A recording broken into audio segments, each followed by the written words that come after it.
Hari ini kita akan kembali melanjutkan khotbah ekspositori dari John's Gospel.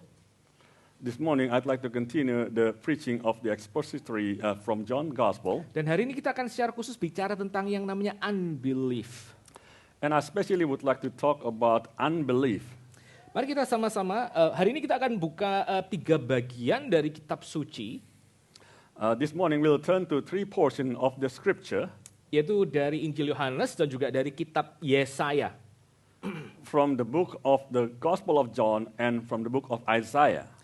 Mari pertama-tama kita membuka Yohanes pasal yang ke-12, John chapter 12, verse 36 to 43. Yohanes pasal yang ke-12, ayat ke-36 sampai ke-43. Kalau sudah dapat, saya akan bacakan bagian ini untuk Bapak, Ibu, dan saudara sekalian. If you have found this portion, that I'd like to read this portion out for you all. The unbelief of the people. When Jesus had said these things, he departed and hid himself from them. Though he had done so many signs before them, they still did not believe in him, so that the word spoken by the prophet Isaiah might be fulfilled. Lord, who has believed what he heard from us, and to whom has the arm of the Lord been revealed? Therefore they could not believe, for again Isaiah said, He has blinded their eyes and hardened their heart, lest they see with their eyes and understand with their heart and turn, and I would heal them. Isaiah said these things because he saw his glory and spoke of him. Nevertheless, many even of the authorities believed in him, but for fear of the Pharisees, they did not confess it, so that they would not be put out of the synagogue. For they loved the glory that comes from men more than the glory that comes from God. Bagian yang kedua kita akan sama-sama melihat dari Yesaya, pasal yang ke-52. And for the second reading of the scripture, we'll take a look at Isaiah chapter 52. Yesaya pasal yang ke-52 ayat yang ke-13 sampai ayat Yesaya pasal ke-52 ayat 13 sampai pasal 53 ayat yang ke-5 saja. We'll look at Isaiah 52 chapter verse 13 up to Isaiah 53 verse 5. Ini adalah bagian yang dikutip oleh Yohanes di dalam perikop yang barusan kita baca. This is a portion of scripture that was quoted by John in the reading we just had. Saya bacakan sekali lagi untuk Bapak, Ibu, dan saudara sekalian. I'll read this out for you all. He was pierced for our transgression. Behold, my servant shall act wisely. He shall be high and lifted up and shall be exalted. As many were astonished at you, his appearance was so marked, beyond human semblance, and his form beyond that of the children of mankind. So shall he sprinkle many nations. Kings shall shut their mouths because of him. For that which has not been told them they see, and that which they have not heard they understand. Who has believed what he has heard from us, and to whom has the arm of the Lord been revealed? For he grew up before him like a young plant, and like a root out of dry ground. He had no form or majesty that we should look at him, and no beauty that we should desire him. He was despised and rejected by men, a man of sorrows and acquainted with grief, and as one from whom men hide their faces. He was despised, and we esteemed him not. Surely he has borne our grief and carried our sorrows. Yet we esteemed him stricken, smitten by God, and afflicted. But he was pierced for our transgressions. He was crushed for our iniquities. Upon him was the chastisement that brought us peace. And with his wounds we are healed. I'll continue to chapter 2, verse 6. All we like sheep have gone astray, and we have turned everyone to his own way. And the Lord has laid on him the iniquity of us all. Terakhir kita akan sama-sama melihat bagian kedua yang dikutip oleh Injil Yohanes yang tadi, dari Yesaya pasal yang ke-6. The third portion, we'll take a look at the portion that was quoted by John Gospel previously, that is from Isaiah chapter 6. Isaiah pasal yang ke-6 ayat yang pertama. Isaiah chapter 6 verse 1 sampai ayat yang ke-10 saja. up to verse 10. Sekali lagi saya bacakan bagian ini untuk Bapak, Ibu, dan saudara sekalian. I'll also read this portion out for us all. In the year that King Uzziah died, I saw the Lord sitting upon a throne, high and lifted up, and the trains of his robe filled the temple. Above him stood the seraphim. Each had 6 wings. With 2 he covered his face, and with 2 he covered his feet, and with 2 he flew. And one called to another and said, Holy, holy, holy is the Lord of hosts. The whole earth is full of his glory.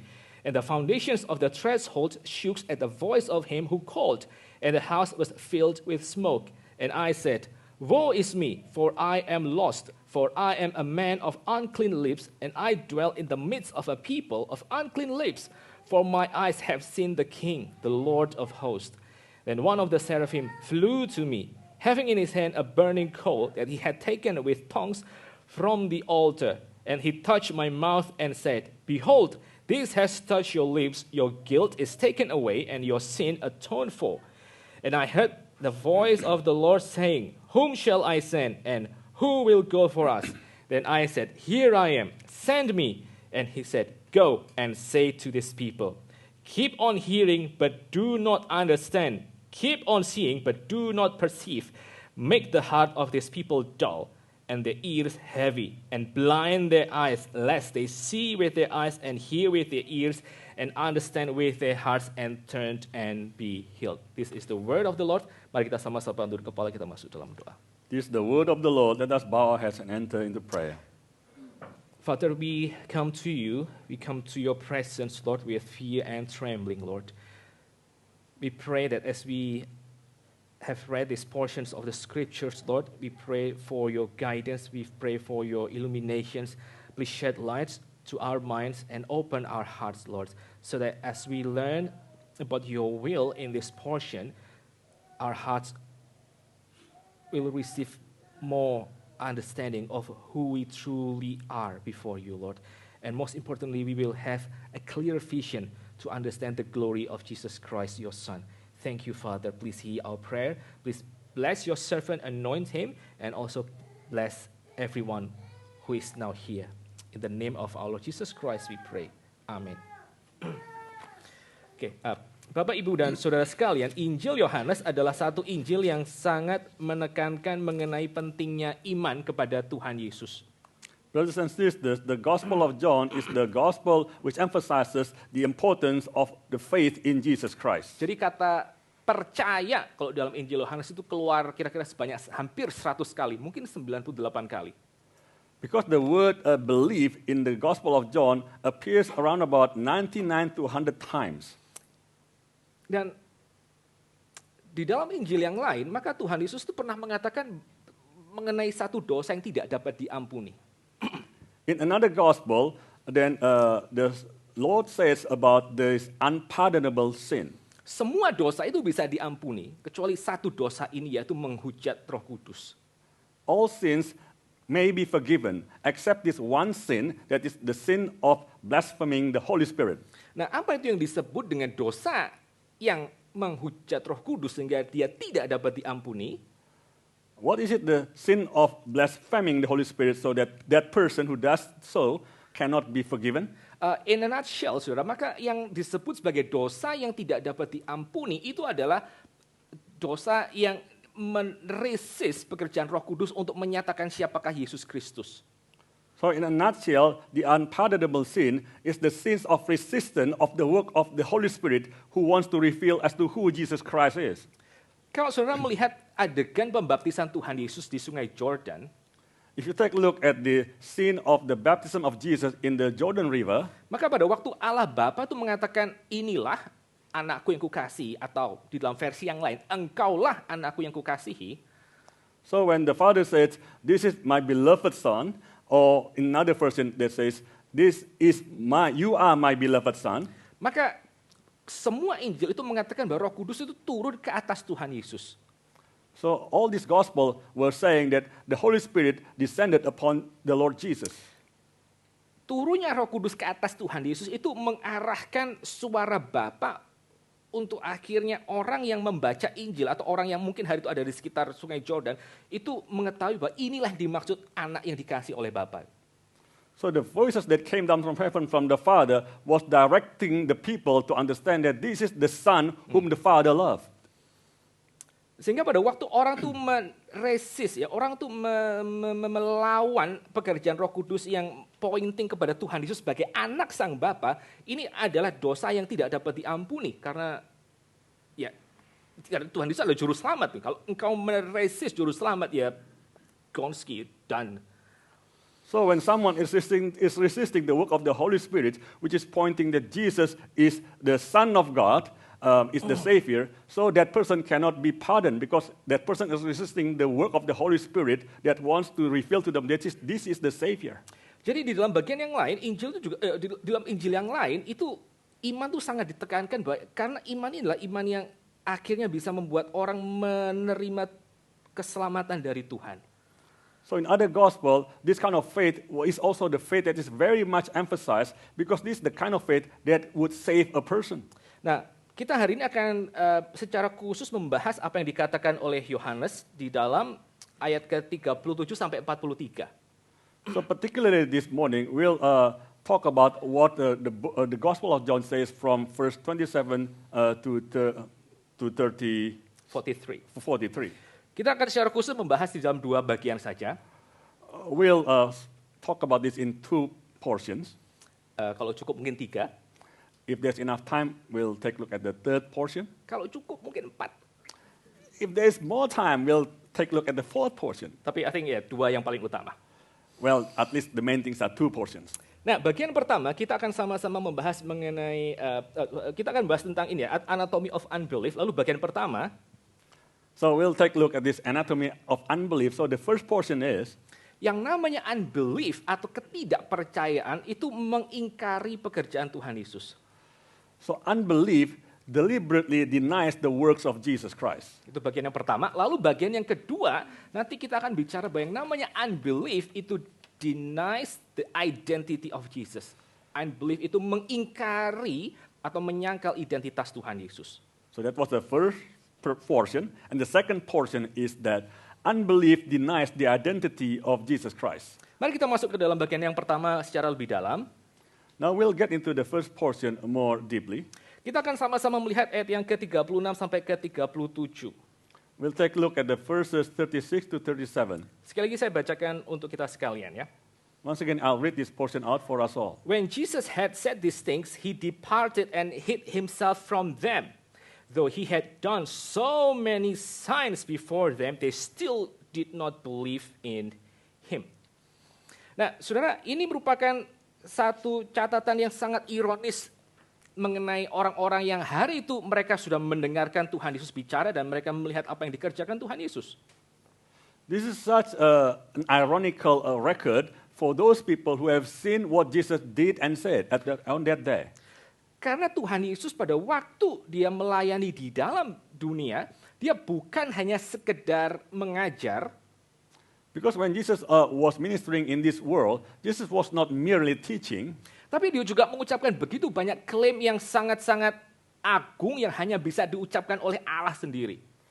But he also made claims that were so great, glorious, that could only be spoken by God alone. Ya seperti, saya ambil 1-2 aja. Seperti, aku adalah terang dunia. I am the light of the world. I'll just take a few examples. Let's say Jesus said, I am the light of the world. Nah, di dalam telinga orang Yahudi, perkataan seperti itu hanya bisa diucapkan oleh Allah saja. So in Jewish ears, these words could only be spoken by God alone. Atau perkataan yang lain seperti misalnya, before Abraham was, I am. Sebelum Abraham ada, aku senantiasa ada. Or another statement, for example, Jesus said, before Abraham was, I am. Dan pada waktu Tuhan Yesus mengucapkan kalimat-kalimat yang sedemikian besar, maka Tuhan Yesus juga dia membackup klaim tersebut dengan pekerjaan-pekerjaan atau tanda-tanda yang dia buat. So after Jesus spoke these statements, these glorious statements, Jesus also back up these statements by signs and wonders. Dan kita tidak tahu berapa banyak miraculous signs yang dikerjakan oleh Tuhan Yesus persisnya. We do not exactly know how many miraculous signs that Jesus had done, Tapi yang jelas itu pasti banyak sekali, but obviously there would be so many. sehingga Yohanes itu akhirnya juga mengatakan kalau misalnya semua orang itu menulis dan semua tinta dipakai untuk menuliskan apa yang dikerjakan Tuhan Yesus, that signs, maka tidak akan ada buku yang cukup untuk menampungnya.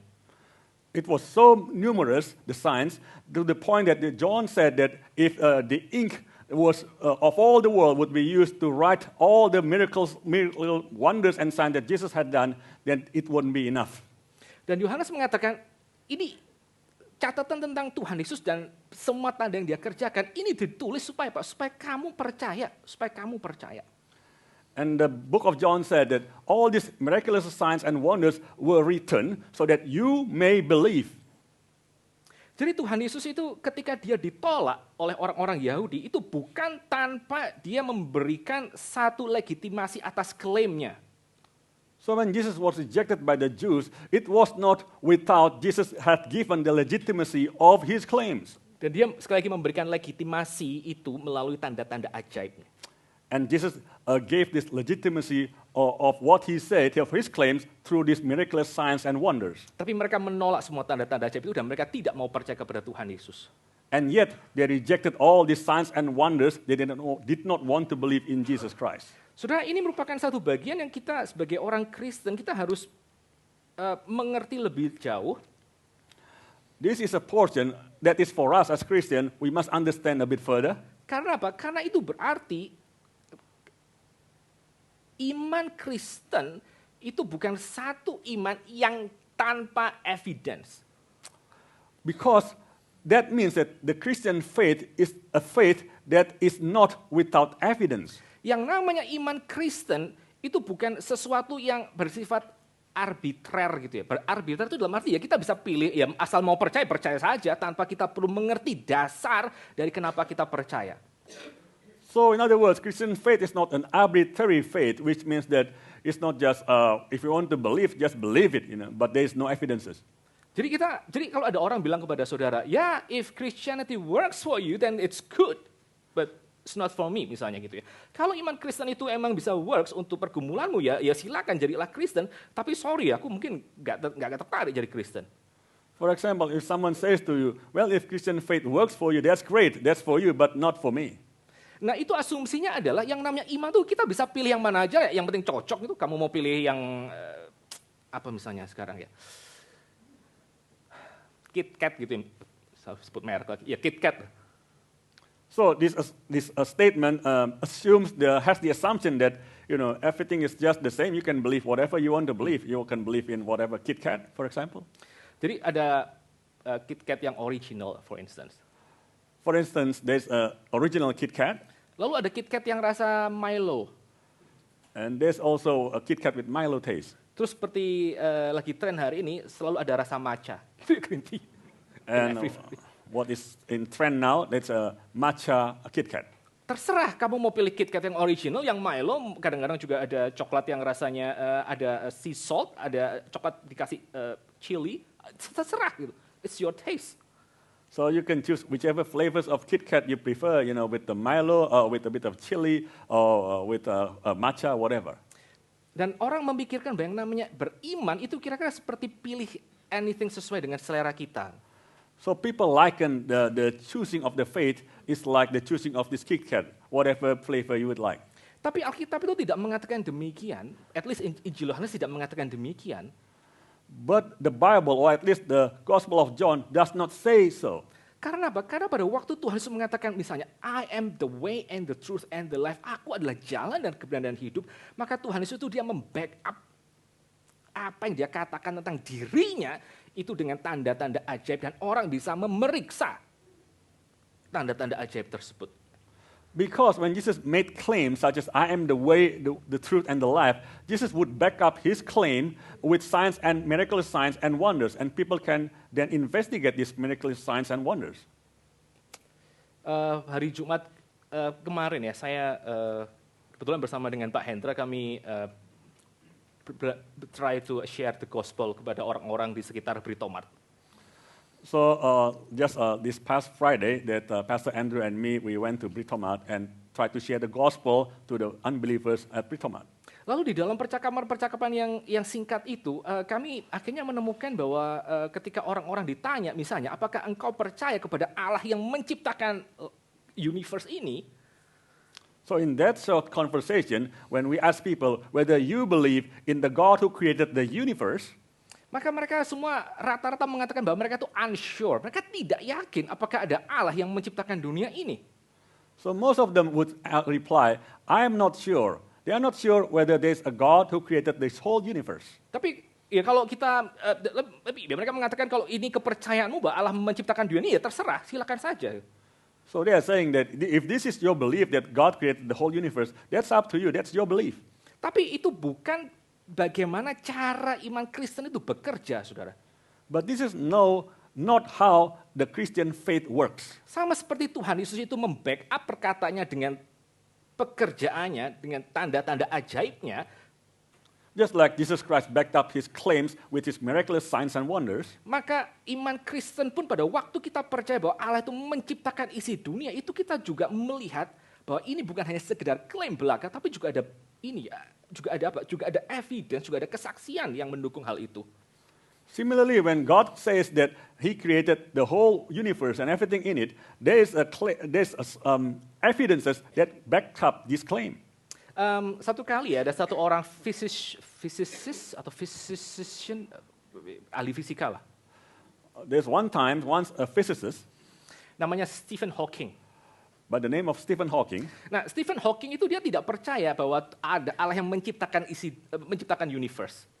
Stephen Hawking did not believe that there's the God who created the whole universe.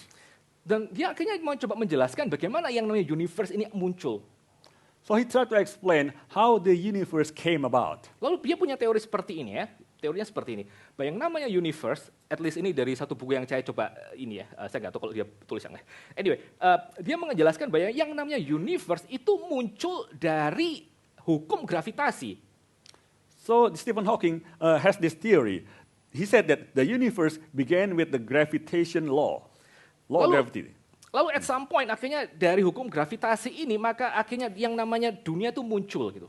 Tanpa ada penciptaan, just hanya berdasarkan hukum gravitasi dunia ini mungkin ada. And from this law of gravity, then this world came about, just from that law of gravity. Tetapi pertanyaannya saudara, But the question is, itu dari mana adanya yang namanya hukum gravitasi yang bisa memunculkan dunia? where did the law of gravity originate, which could then produce this world? Karena yang namanya hukum atau yang namanya misalnya hukum gravitasi atau hukum misalnya tekanan dan seterusnya, itu menandakan bahwa ada satu rumusan, ada satu intelligence yang membuat hukum itu ada dan hukum itu bisa dimengerti. Because the fact that there's this law of gravity, that is law of pressure, and so on and so forth, indicates there is this intelligent being that has created these laws. Ada intelligence yang akhirnya oleh intelligence itu meletakkan yang namanya hukum di dalam alam semesta. There's this intelligent being who had placed these laws in the universe. Ada satu orang mathematician dari Oxford, seorang Kristen yang bernama John Lennox. There's a mathematician from Oxford by the name of John Lennox. Dan pada waktu dia melihat yang namanya isi dunia, dia mengatakan kalimat yang sangat menarik. When he observed the content of the whole world, he made this very interesting statement. Bahwa yang namanya seluruh isi dunia, yang namanya universe ini, itu pada waktu kita meneliti lebih jauh, maka kita akan menemukan bahwa di dalam setiap aspeknya itu ada yang namanya language, ada yang namanya bahasa.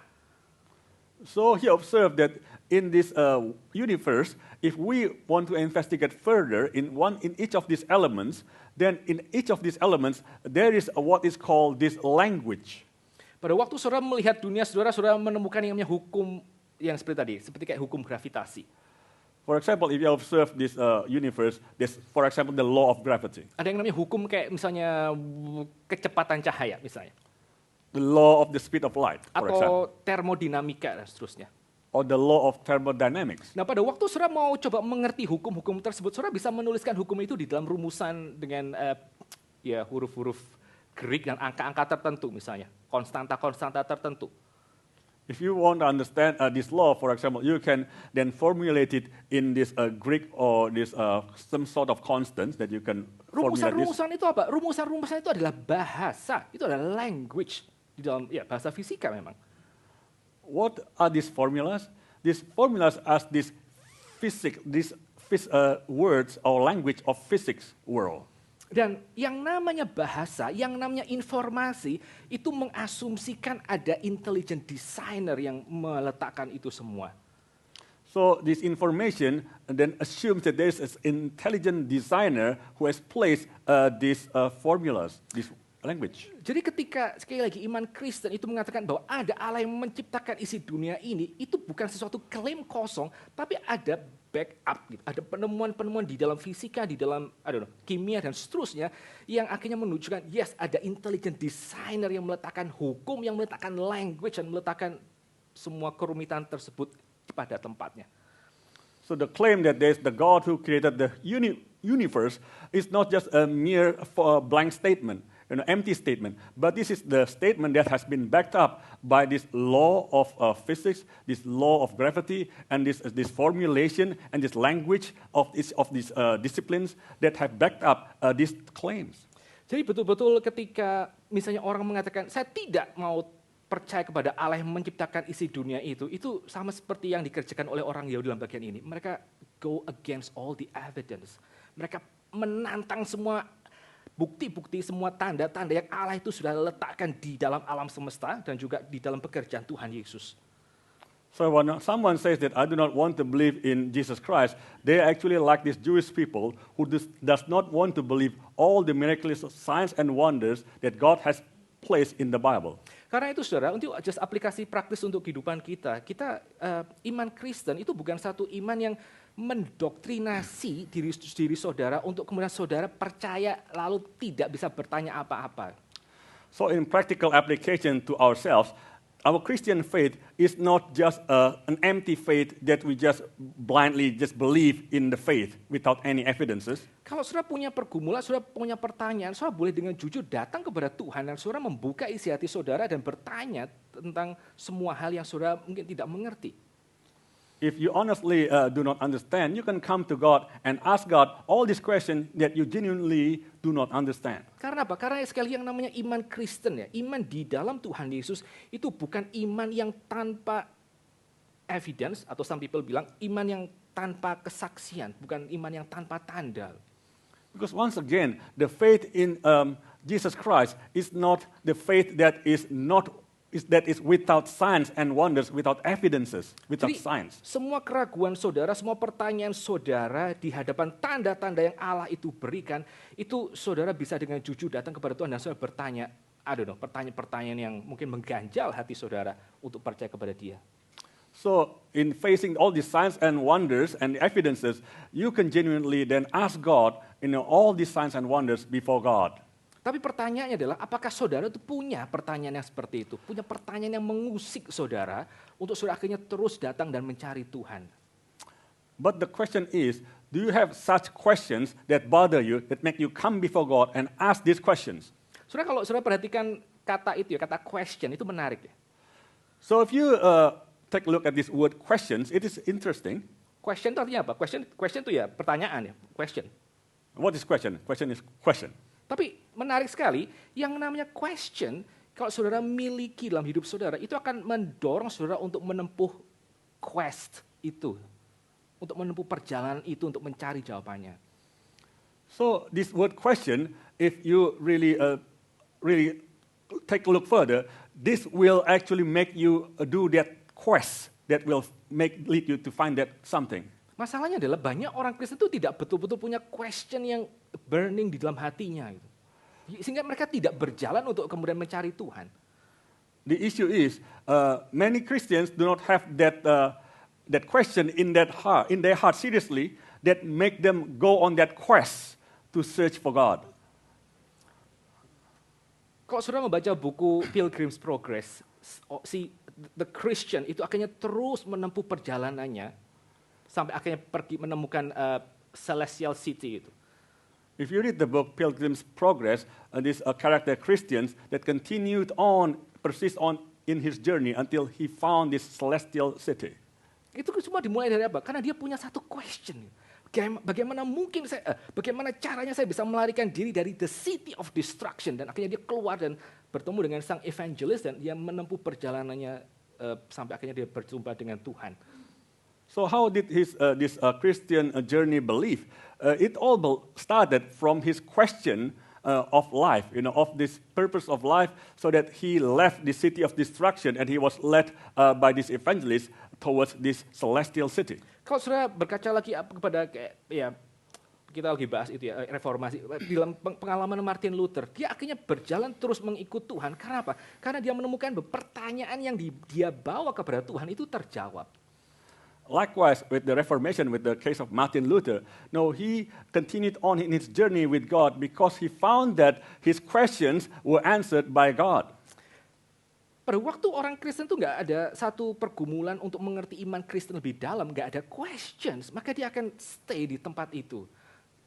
As Christians, if they do not have this struggle, this question in their hearts, they will just stay where they are. Tapi sekali lagi saudara, di dalam bagian ini paling nggak kita belajar bahwa yang namanya unbelief, yang betul-betul tidak mau percaya kepada Tuhan Yesus, itu sesuatu tindakan yang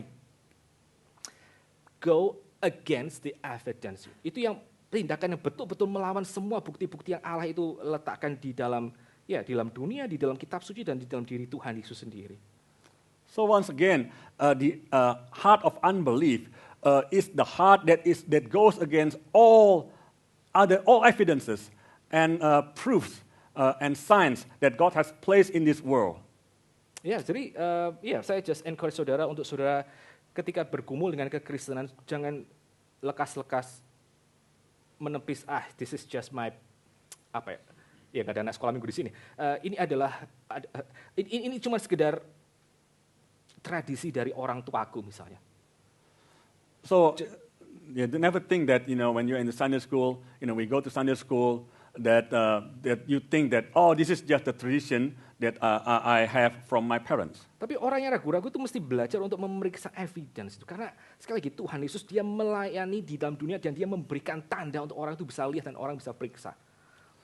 But once again, when you doubt, then you must actually ask questions because God has given these evidences, proofs in this world for which you can investigate and do research. Itu bagian yang pertama. Yang namanya unbelief itu selalu melawan kepada pekerjaan Allah yang dinyatakan secara ajaib. Selalu melawan tanda-tanda yang Allah itu berikan. So again, unbelief always goes against the evidences and signs that God has given. Lalu bagian yang kedua, saudara, yang kita akan pelajari pada kesempatan kali ini adalah, now the second portion that we will learn today, yang namanya unbelief itu mengingkari identitas dari Tuhan Yesus sendiri sebagai Yahweh. Unbelief denies the identity of Jesus Christ himself as Yahweh. Nah, ini adalah bagian di mana kita tadi di mana pembacaan dari kitab Yesaya itu sangat menolong. So this is where the portion of the reading from the book of Isaiah really helps us. Saudara perhatikan ayat yang ke-38 dan sampai 40. Pay attention to verse 38 to 40. Jadi di dalam ayat yang ke-38, maka Injil Yohanes itu mengatakan bahwa sikap ketidakpercayaan orang-orang Yahudi tersebut itu menggenapi apa yang dikatakan Nabi Yesaya di dalam Yesaya pasal yang ke-53 tadi. Lord, who has believed what he heard from us, dan seterusnya. So it is said then when the Jews did not believe in Jesus Christ, they actually fulfill what was written in the book of Isaiah chapter 53. Dan itu juga akhirnya menggenapi apa yang dikatakan Nabi Yesaya di dalam Yesaya pasal yang ke-6. And this also fulfill what Isaiah said in Isaiah chapter 6. Yang sudah bisa lihat just kutipan satu ayat di dalam ayat 40-nya. For which you can see the quotation of in the verse 40. Dan Alkitab mengatakan menutup dengan satu kesimpulan bahwa Yesaya Pada waktu dia mengatakan dua kutipan tersebut, satu dari Yesaya pasal 53, satu dari Yesaya pasal yang ke-6, itu karena dia melihat siapa? Dia melihat kemuliaan dari Kristus. So the Bible concluded then there was this what was written in Isaiah 53 and Isaiah 6. It was because that Isaiah saw the glory of Christ. Apa maksudnya, saudara? What does it mean, brothers and sisters? Saudara, Yesaya pasal yang ke-53 yang dikutip pertama kali oleh Yohanes dalam ayat yang ke-38. Isaiah 53, which was quoted by John Ya. in verse 38. Itu bicara tentang apa? Di dalam konteks aslinya itu bicara tentang the suffering servant, hamba yang menderita. So in its context, it was actually speaking about the suffering servant. Hamba yang menderita dan kemudian hamba ini ditinggikan. The servant was suffering, but yet the servant was then exalted. Kenapa hamba ini kenapa hamba ini menderita? Kenapa ada suffering servant dalam Yesaya pasal 52 sampai 53? Why was there this suffering servant from Isaiah 52 to Isaiah 53? Jawabannya adalah karena keselamatan yang Tuhan itu berikan itu akan datang melalui yang namanya penghakiman. The answer is that because the salvation that God would give would come through judgment. Tuhan menyelamatkan Israel dengan cara dia menghakimi Assyria. God saved Israel through judging Assyrian. Karena Assyria berdosa, Tuhan hakimi Assyria. Dalam Yesaya. Because Assyria was sinful, so God judged Assyria. Mesir, dia berdosa. Maka Tuhan menghakimi Mesir dan karena itu akhirnya Israel diselamatkan. Egypt sinned. Because of that God judged Egypt. And because Babylon of that berdosa. Israel was saved. Babylon berdosa karena dia menganiaya Israel. Karena itu Tuhan menghakimi Babylon. Babylon sinned, and that's why against Israel. That's why God judged Babylon. Tapi Yesaya mengatakan ada satu masalah lebih besar. But Isaiah said there was one greater problem. Yaitu Israel sendiri itu berdosa di hadapan Tuhan. That is, Israel themselves were sinful before God. Jadi kalau berkaca dari Assyria dan Babylon, mereka semua dihancurkan dan dibinasakan. Sekarang gimana dengan Israel? So if we mereka look, berdosa di hadapan Tuhan. we look at Assyria and Babylon, they were all destroyed by God. So what about Israel now when they sin before God? Maka jawabannya adalah Israel itu juga harus menanggung hukuman dan mereka harus dibinasakan. Well, the answer is that Israel also has to bear judgment and they must also be punished by God. Tapi justru di situ pasal Yesaya 52 sama 53 itu sangat-sangat penting. But it is where Isaiah 52 to 53 is very, very important. Karena apa? Karena Tuhan menyediakan suffering servant itu untuk menanggung hukuman yang harus ditimpakan kepada umat Tuhan. Because God has provided the suffering servant which would bear the punishment that would supposed to be poured upon God's people. Kalau bangsa-bangsa lain itu mereka menerima murka Tuhan atas pundak mereka sendiri dan mereka binasa, tapi untuk Israel maka ada suffering servant yang atasnya pemberontakan dan dosa kita itu ditimpakan atas dia sehingga Israel bisa terus selamat karena ada suffering servant ini.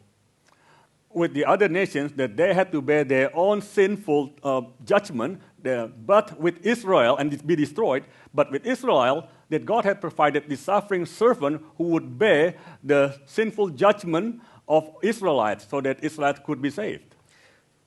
Dan Yohanes mengatakan, suffering servant yang dikatakan oleh Yesaya itu ada di dalam diri Tuhan Yesus yang dia sudah mengadakan tanda-tanda ajaib tadi. And Isaiah said the suffering servant was the person of Jesus Christ who had performed these miracles. Dialah yang akan menerima murka dan juga semua amarah Tuhan ke atas dirinya. The suffering servant is the one who would then bear the wrath of God and all the consequences of sin that God would pour upon him. Jadi saya tuh mengatakan kenapa orang tidak bisa percaya kepada the suffering servant ini? But Isaiah said, why did people not believe in the suffering servant? Karena rupanya begitu buruk dan dia di dalam dirinya tidak ada kemuliaan dan tidak ada kegemilangan sama sekali yang mereka bisa banggakan. Because his look is so bad, so much, so torn, so that there was nothing glorious that Israel could boast about in this person. Dan kita mengira bahwa oleh karena dosanya dia dihancurkan, padahal sebenarnya dia sedang menanggung tulah kita, kata Yesaya. And that we think that he was stricken and by God and crushed by God, but actually it was our sin that he was bearing upon himself. Orang itu bisa menolak Tuhan Yesus karena mereka tidak melihat bahwa Tuhan Yesus itu adalah the suffering servant, bahwa Tuhan Yesus itu menanggung dosa mereka. People could not see that Jesus Christ is the suffering servant. Jesus Christ was the one who bore their sins. Satu kali ya, saya pernah sekitar tahun 2006 kira-kira, saya nonton film yang sangat terkenal sekali, The Passion of Christ. In 2006, I saw this very famous movie, The Passion of Christ. Lalu kalau saudara ingat The Passion of Christ, itu di dalam opening scene-nya itu ada adegan Tuhan Yesus sedang bergumul di Taman Getsemani karena dia sebenarnya akan disalibkan. So in the opening scenes of The Passion of Christ, you would remember that Jesus Christ was struggling in the Garden of Gethsemane because he would then bear the sin. Lalu kalau saudara masih ingat film itu ya, pada waktu Tuhan Yesus sedang berdoa di Taman Getsemani lalu dengan cahaya yang biru, terus pelan-pelan keluar ular tuh. Ingat nggak? Keluar ular gitu ya. So if you remember that in this scene, when Jesus was praying in the Garden of Gethsemane, then in the backdrop, so there was like this snake coming out. Menandakan bahwa iblis itu sudah mulai muncul. Lalu kemudian muncul satu person iblis itu. Jadi ada ular, lalu ada si orang ini ya, figur dari iblis. So this was showing that the devil was making his appearance because there was this snake and then there was the devil, this person. Lalu si figur iblis ini mengatakan kepada Tuhan Yesus. And then this figure of the devil then said this to Jesus. Tidak ada orang yang bisa menanggung dosa orang lain. Gitu. And this figure said, there's no one who could bear the sin of another. Lalu setelah itu Tuhan Yesus diceritakan dia berdiri lalu dia injak kepala ular itu. And then Jesus stood up and crushed the serpent's head. Beberapa tahun kemudian, saudara, saya pernah nginjilin satu orang di rumah sakit. One time, I had visited someone to preach the gospel to them in the hospital. To the point ya, sampai dia akhirnya percaya, sampai dia akhirnya ngerti, iya kita ini orang berdosa semua, lalu kita nggak bisa reach out, itu standar Allah yang demikian kudus. To the point that this person that realized that, yes, we are sinners and we cannot attain the standard of God, which is so glorious, so high. Sampai dia mengatakan, lalu saya mesti gimana Pak? And then he said, what should I do, Pastor? Wah, saya waktu itu langsung pikir, wah ini closing ini. Sini aku. Setelah ini pasti dia percaya gitu ya. Then in my heart I thought, oh, he is very close to salvation. He will surely believe after this. Lalu saya bilang, itu semua dosa Bapak itu harus dipindahkan kepada orang yang tidak berdosa untuk orang itu tanggung dosa Bapak. Terus saya cerita tentang Tuhan Yesus. And then I said to him that, well, sir, all your sins must be placed upon Jesus Christ, this one person, and Jesus Christ would bear all of your sins. And then I shared the gospel with them. Lalu setelah dia dengerin penjelasan tentang Tuhan Yesus yang turun dari sorga menanggung dosa manusia atas kesalahan seterusnya, setelah saya ngomong panjang lebar, dia akhirnya lihat ke saya terus dia ngomong satu kalimat. So after I've explained that Jesus Christ came down from heaven and then he bore the sins of mankind and everything, and so on and so forth, and after that, then he looked at me and he said this one sentence. Pak, he said, sir. Saya nggak percaya ada orang yang bisa menanggung dosa orang lain. He said, Pastor, I do not believe there's any one person who could bear the sin of another. Wah, itu langsung mengingatkan saya kepada opening scene dari Passion of Christ itu. So that just reminds me of that opening scenes of that movie, Passion of Christ. Tapi pada waktu orang yang namanya unbelief itu, saudara, yang namanya unbelief itu akan langsung yang namanya unbelief itu betul-betul resisten kepada identitas Tuhan Yesus sendiri sebagai yang menanggung dosa. So this unbelief of a person actually denies or resists the identity of Jesus Christ himself who bear the sins of the world. Pada waktu orang menyangkal Tuhan Yesus, pada waktu orang tidak mempedulikan tanda-tanda Tuhan, yang mereka sedang sangkal itu bukan sekedar eksistensi dari tanda-tanda itu, tapi juga siapakah Tuhan Yesus, yaitu dia yang menanggung dosa itu yang kemudian disangkal orang. So when people reject the evidences that God has shown, they do not only reject these evidences, but they actually reject Jesus who bear the sins. Dan kalau saudara tahu itu ya, orang-orang itu kadang-kadang bisa mengolok-olok Tuhan Yesus yang sedang tergantung di atas kayu salib dengan bahasa-bahasa yang luar biasa nastinya.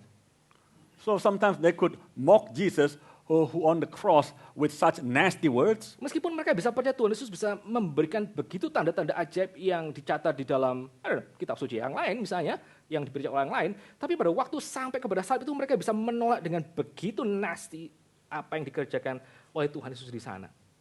Although prior to the cross, they could believe all the miraculous signs and wonders that Jesus had performed, but at that point on the cross, they would reject that sign. Tapi bukan hanya sekedar identitas Tuhan Yesus bagi yang dia menanggung dosa yang ditolak. Lalu kita akan coba lihat apalagi yang sedang ditolak oleh orang-orang itu berkaitan dengan identitas Tuhan Yesus. So not only did people reject the Jesus on the cross who were bearing the sins of people, but let us see what other rejection that people have. Ayat yang ke-40 itu merupakan satu kutipan dari apa yang kita lihat di dalam Yesaya pasal yang ke-6. The verse 40 is the quotation from Isaiah chapter 6. Di dalam Yesaya pasal yang ke-6, maka Yesaya dia menggambarkan ya apa yang menjadi pengalamannya ketika dia berjumpa dengan Yahweh. In Isaiah chapter 6, Isaiah depicted his experience when he encountered God. Saya bacakan sekali lagi ya, Yesaya pasal yang ke-6. I'll read us once again, Isaiah chapter 6. Ayat yang pertama. First 1. Sampai ayat yang ketiga. Till verse 3. In the year that King Uzziah died, I saw the Lord sitting upon a throne, high and lifted up, and the trains of his robe filled the temple. Above him stood the seraphim. Each had 6 wings, with two he covered his face, and with 2 he covered his feet, and with 2 he flew. And one called to another and said, Holy, holy, holy is the Lord of hosts. The whole earth is full of his glory. Bagian ini adalah bagian pertama dari perikop yang akhirnya dikutip oleh Yesaya, dikutip oleh Injil Yohanes di dalam ayat yang ke-10-nya saja. So this portion is the portion that was first quoted in the book of John, just the verse 10. Jadi Yesaya mengatakan pada waktu orang itu menolak kabar yang dia beritakan, itu mereka sedang menolak siapa? Mereka sedang menolak Allah Yahweh sendiri yang sedang duduk di atas tahta di bait suci, yang akhirnya kemuliaannya menutupi seluruh bumi. So Isaiah is saying that when people reject these evidences, these signs and wonders, they actually reject the God who actually enthroned on his throne, who is holy and glorious. Tapi kalau saudara melihat di dalam bagian ini, maka ketika Yesaya mengatakan bahwa dia akan membutakan mata orang supaya mereka tidak bisa percaya. So in this portion, it is also said that then he or God will blind the people's eyes so that they would not believe. Itu di dalam konteks apa, saudara? Kalau dalam Injil Yohanes? What is the context of these statements if we take a look at John chapter 6? Konteksnya adalah Tuhan Yesus itu sedang mengatakan bahwa sebentar lagi dia akan ditinggikan dan dia akan tarik orang untuk datang kepadanya. Yang namanya benih itu akan harus mati untuk menjadi berbuah. Itu konteksnya. Konteksnya adalah apa? Konteksnya adalah berita salib. The context is the news of the gospel is that when Jesus would be lifted up, and then he would die, and then for the people. Implikasinya adalah, saudara, the implication is, brothers and sisters, sama seperti orang-orang hari itu, orang-orang Israel Selatan Yehuda itu menolak berita dan Allah yang sedang duduk di atas tahta di bait suci yang disaksikan oleh Yesaya. The implication is that at that point where the Judas, this southern Israel, then rejected what Isaiah was saying, so that let's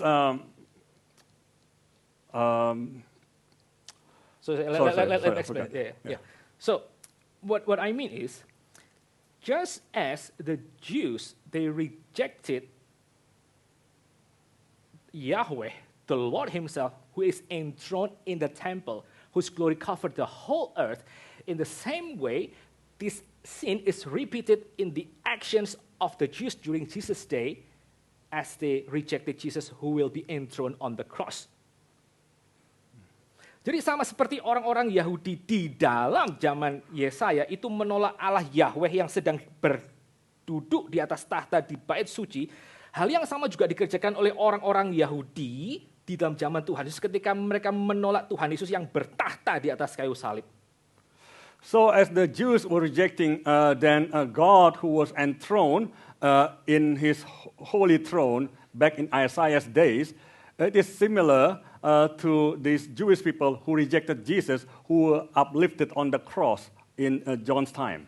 Dan sekali lagi Yohanes itu mengatakan pada waktu Yesaya melihat hal itu di dalam pasal yang ke-6 kitab Yesaya, dia sedang melihat kemuliaan Kristus. So Isaiah said that when he was looking at this throne of God high and lifted up in Isaiah chapter 6, actually Isaiah was looking at the glory of Christ. Jadi apa yang disaksikan Yesaya di dalam visinya itu akhirnya dilanjutkan di dalam peristiwa penyaliban Tuhan Yesus, Bapak Ibu sekalian. Kemuliaan yang Yesaya saksikan di dalam bait Allah, bahwa Allah itu ditinggikan dengan penuh kemuliaan, itu akhirnya digenapi sekali lagi di dalam peristiwa ketika Yesus Kristus ditelanjangi dan dia disalibkan. So Dan Yesaya melihat kemuliaan Kristus. So the event in Isaiah chapter 6, when Isaiah was looking at the throne of God, high and lifted up, and was so glorious, this was actually repeated in the John Gospel when Jesus was uplifted on the cross. That was where the glory of Christ, glory of God was. Itu konsekuensinya ketika akhirnya Yohanes menggunakan bagian dari kitab Yesaya untuk dia kasih tahu tentang pengorbanan Tuhan Yesus di atas kayu salib. That is the significance of then John was quoting the Isaiah chapter 6 when he was talking about the crucifixion of Christ. Bahwa ketika malaikat itu menyaksikan Allah itu dipermuliakan di bait Allah dan mereka mengatakan holy, holy, holy, seluruh bumi penuh dengan kemuliaannya. So when Isaiah was saying that, when he was looking at the throne of God and all the angels were saying, holy, holy, holy, holy is the Lord God Almighty. Maka kemuliaan yang sama itu ditampilkan secara berbeda di dalam peristiwa penyaliban Tuhan Yesus.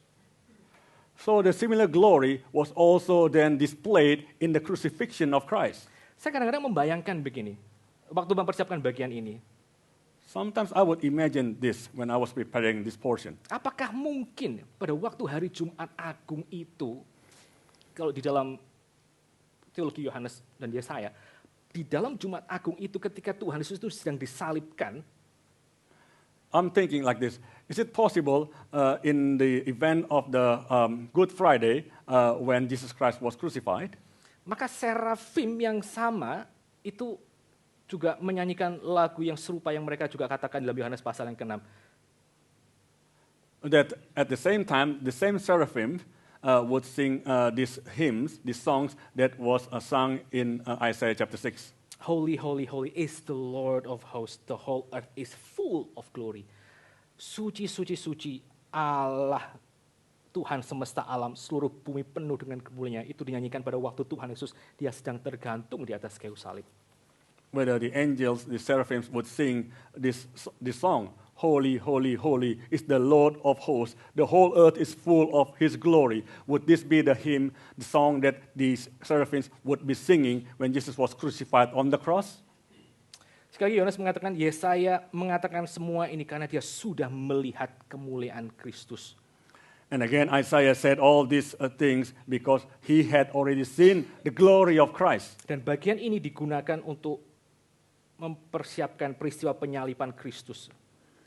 And this portion was used to depict this crucifixion of Christ, the event of the crucifixion of Christ. Berarti apa, saudara? Berarti dari sejak awal, maka orang-orang Yahudi yang akhirnya mereka menjadi pengikut Kristus itu mereka percaya bahwa Tuhan Yesus adalah the suffering servant itu sendiri.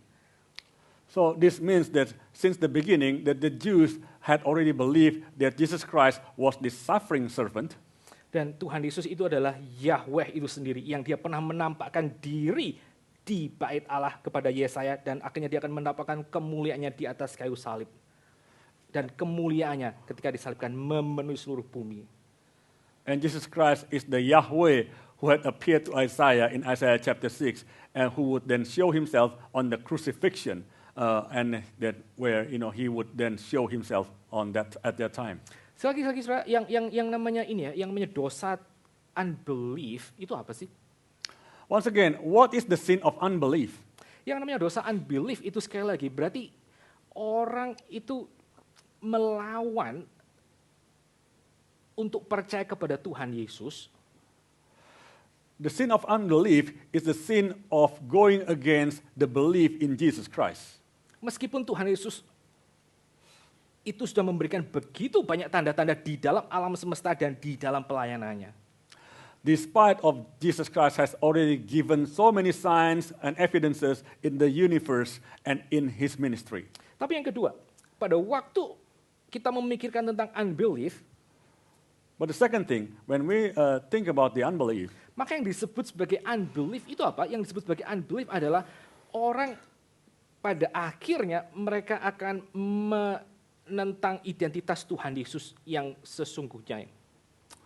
so unbelief is that for a person is that at the final time they will deny the identity of Jesus Christ. Bahwa dia adalah the suffering servant yang memikul dosa mereka dan sekaligus pada saat sama dia adalah Allah Tuhan semesta alam itu sendiri.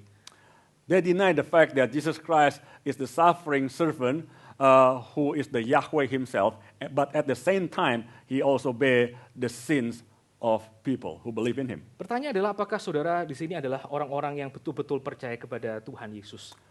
But the question is now, are you the people who believe in Jesus Christ? Kalau saudara belum adalah orang yang percaya kepada Tuhan Yesus, maka sekali lagi saya mengundang untuk saudara terus menyelidiki apa yang dikatakan oleh iman Kristen. Semua hal yang indah yang diajarkan oleh iman Kristen. Dan saudara bisa memeriksa evidence dan juga bukti-bukti yang menyertai. And if you have not believed, I would invite you to investigate the beautiful signs and wonders and evidences that the Christian faith has. Tapi yang kedua, kalau saudara sudah mengatakan, oke, saya adalah orang yang saya percaya, saya sudah beriman kepada Tuhan Yesus. But second part, if you say that I am a person who has believed in Jesus Christ, Saya tidak sedang melakukan dosa yang tidak terampuni tersebut karena saya sudah betul-betul beriman kepada Tuhan Yesus. I have not committed this unpardonable sin because I believe in Jesus Christ. Tapi saudara, saya ingin saudara belajar satu kebenaran ini ya. But brothers and sisters, I'd like you to learn this one truth. Bahwa di dalam diri orang percaya pun itu ada kayak semacam sisa dari unbelief. That even in the heart of a believer, there is also remnants or remains of unbelief. Actually, Dalam bentuk apa? in what form? Saya bacakan bagian terakhir 42 sampai 43 ya. I'll read out the last Verse 33. portion from verse 22 to 23, 43. Nevertheless, many of the authorities believed in him, but for fear of the Pharisees, they did not confess it, so that they would not be put out of the synagogue, for they loved the glory that comes from men more than the glory that comes from God. Itu adalah remnants dari unbelief. So this verse 42 to 43, these are remnants of unbelief. Untuk kita semua yang sudah kita merasa kita adalah orang Kristen, kita mungkin berpikir, ya saya sudah percaya kepada Tuhan Yesus, saya pasti terhindar dari yang namanya dosa itu kan, unbelief yang unpardonable tersebut. So you say that I believe in Jesus Christ, that I must be, I must not sin against this sin of unbelief, this unpardonable sin. Tapi sekali lagi, pertanyaan yang berikutnya adalah, meskipun saudara tahu bahwa saudara mungkin betul-betul sudah diselamatkan, But once again, the question is, even though you know that you are surely safe, tapi belief yang kualitas seperti apa yang kita miliki? but what kind of the belief quality that you have? Di tengah semua pembicaraan tentang unbelief ini, saudara, tahu-tahu ada orang-orang yang akhirnya percaya kepada Tuhan Yesus. Because of this situation of unbelief, there were people then believe in Jesus Christ. Orang-orang ini percaya kepada Tuhan Yesus, tapi apa? Tapi mereka tidak berani mengaku secara publik karena mereka takut kepada orang-orang Farisi. They believe in Jesus Christ, but they did not dare to confess because they fear of the Jews. Kita bisa menjadi orang-orang Kristen yang kita betul-betul di dalam diri kita firm. Saya sudah percaya kepada Tuhan Yesus dan saya sudah diselamatkan. And yet, di dalam kehidupan kita ini berlaku sebagai ini ya, anonymous Christian, secret Christians. Dan kita tidak ada keberanian untuk mengaku bahwa diri kita orang Kristen karena mungkin kita bisa dipermalukan to some extent. Likewise, in our daily lives, we must be firm believer that we have been saved, we are Christians, and yet in our confession, in our life, we do not dare to reveal our faith. So we kind of like hide our faith secretly so that people do not know that we are Christians. Dan itu kalau menurut Yohanes itu adalah apa? Itu adalah vestige dari unbelief. Ada orang-orang yang betul-betul percaya kepada Tuhan Yesus misalnya, tapi mereka for the sake of their comfort dan mereka mencari glory dari manusia, mereka menutupi diri mereka bahwa mereka actually Kristen.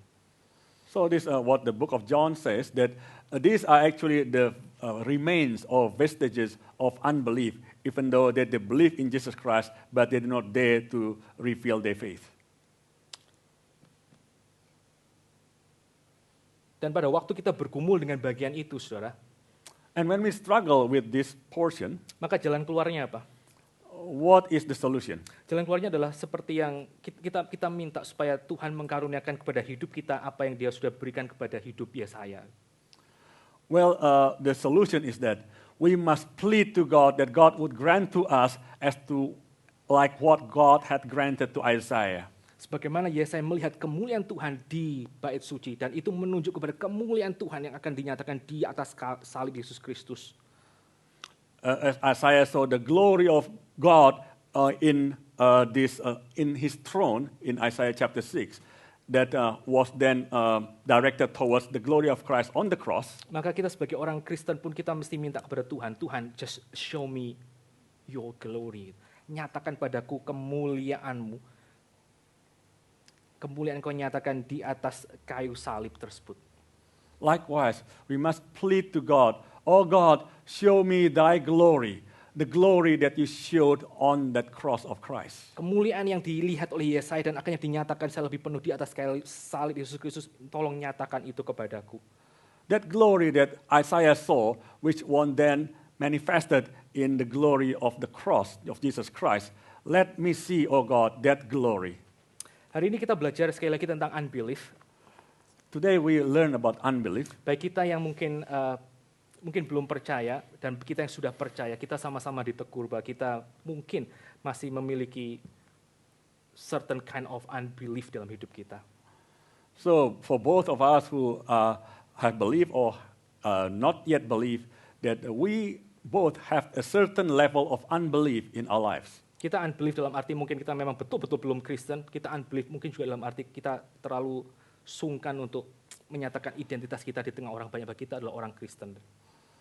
We might be an unbeliever in the sense that we have not trusted Jesus Christ as our Lord and Savior, but we could also be this kind of another unbeliever in the sense that although we have believed in Christ, but we do not dare to reveal our faith before people. Menjelang Natal ini kiranya kita juga belajar bagaimana kalau Kristus Dia sudah meletakkan kemuliaannya untuk datang ke dalam dunia, biarlah kita juga belajar untuk kita meletakkan keinginan kita mencari kemuliaan dari manusia dan belajar untuk melayani Tuhan.